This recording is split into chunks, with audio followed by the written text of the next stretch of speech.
So I actually see this question a lot. A lot of people are wondering how long I was a nurse before I became a traveler and, when I felt ready to travel. So let's get into it. I started off as an extern 6 months before graduating in a liver transplant ICU. If you don't know what an externship is, you're basically just a mini nurse following the nurse around and learning as much as you can. I graduated in December 2019 and I became a nurse in February in that same unit in the liver transplant ICU.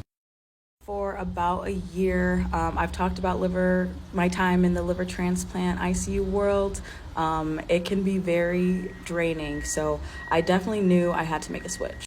And at the time, like I said, I had about 1 year experience, and I knew I wanted to travel, but I knew I did not have enough experience yet. So I was really just looking anywhere and everywhere to get a new job to gain experience so that I could travel.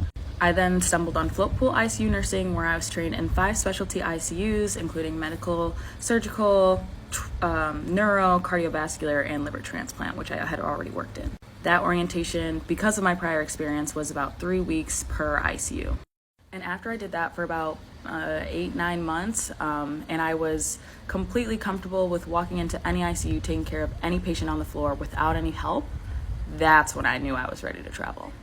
And I'm currently on my first travel contract in LA, and I'm loving life.